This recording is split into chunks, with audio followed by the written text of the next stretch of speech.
A national inquiry into policing and police-related death. That is what the Assembly of First Nations is calling for this week, passing a resolution at a special gathering in Ottawa, where mothers whose children have been killed by police shared their stories with the Prime Minister today.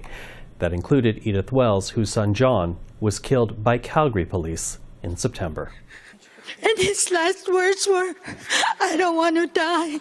I don't want to die. They killed my boy. They murdered my son. And today, I have to live with that. For the rest of my life, I am shattered. I am broken. When is this ever going to stop? My son didn't deserve that. He was only 42 years old." Now, since August, 10 members of First Nations communities have lost their lives at the hands of police. And in response to what the Prime Minister was told, he expressed his sympathy and commitment to improve the situation, but fell short of saying yes to a national inquiry. I have heard stories across the country, and I will continue to engage and listen to people as they share their stories, but I will also committed to doing everything in my power as a government to try and fix this, to try and change and address the systemic discrimination, the built-in colonialism, the racism that continues to exist within our systems. Well, with more on the AFN special gathering this week, we're now joined by Cindy Woodhouse, National Chief for the Assembly of First Nations. Chief Woodhouse, thank you for taking the time. Thank you for having me. Listen, I want to begin with the Prime Minister. He did express sympathy. He says the killing of Indigenous people at the hands of police has to stop, but he did not commit to a national inquiry that your Assembly has called for. What's your reaction to that? Look, I think that the pressure has started.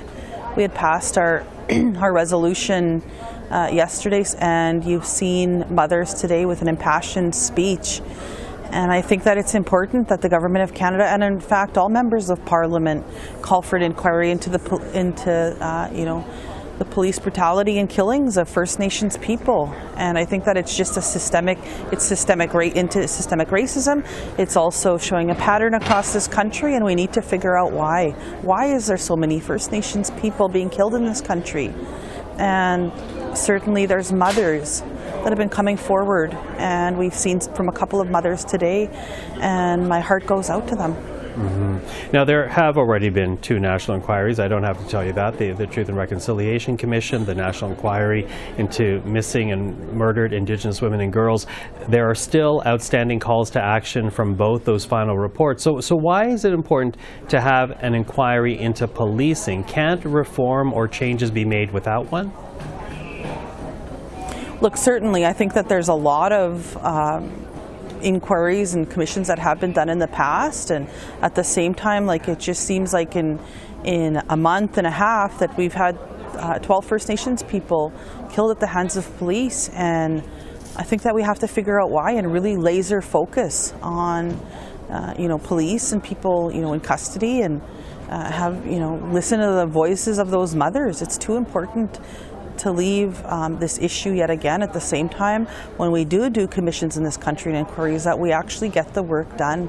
There's too many times that we see too many calls to action, and even on the Missing and Murdered Indigenous Women and Girls report, for instance, that there's not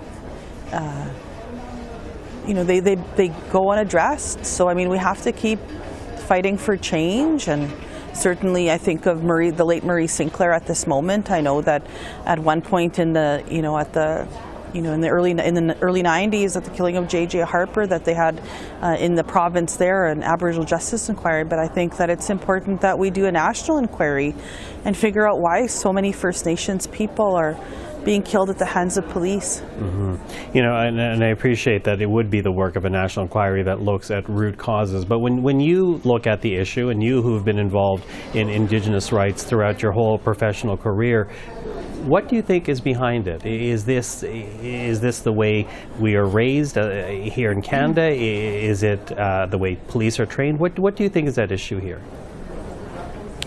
Look, I was talking to one officer the other day and he said, I think there's got to be more First Nations police officers hired across this country. I've heard of another region that had 400 plus young people applying to join the national police force, and only 3 were successful. There's something wrong. And I think that, there's just, at the same time, First Nations police forces are on the decline. First Nations are trying to be in this space and are continually pushed down. We used to have 56 police forces. We're now down to 34. Why is the downward trend? And there's not money for, as the minister had spoken about last July, of stable, predictable, long-term funding for First Nations in the policing program. And, certainly I think that that's something that we have to address. We also have to talk about the jurisdiction of policing. I know that's an uncomfortable conversation to have, but I think it's so necessary for this country, or we're going to continue to see the killing of First Nations people. Mm-hmm. Now, there was a moment today when the Prime Minister came to the end of the time he had actually committed for the Assembly, and he got heckled when he tried to take a stand. Do you hear that cry over there? I'm under a 30-year boil of water factory. You better! 30 years. We are not a campaign trail! I'm here December 4th. Can we open microphone number 2, please? The Prime Minister did end up staying longer, but should you or the PMO have set more time aside for Justin Trudeau? Should there have been perhaps even a different venue set aside so that the Prime Minister could have listened to more of the statements and stories shared? Look, absolutely. I mean, we can have him for days and days. Like, we have so many issues that we have to figure out in this country between First Nations and, of course, Canadians. Even though we've come a long way, we have a long way to go. I want to thank Canadians for their support, for our allies from across this beautiful country. But at the same time, there are a lot of outstanding issues and a lot of grievances, a lot of not great history from time to time, and dark chapters that have not been cleared yet. And I think that it's going to take a whole of government approach to get this relationship on a better path. It's come a long way. It has a long way to go.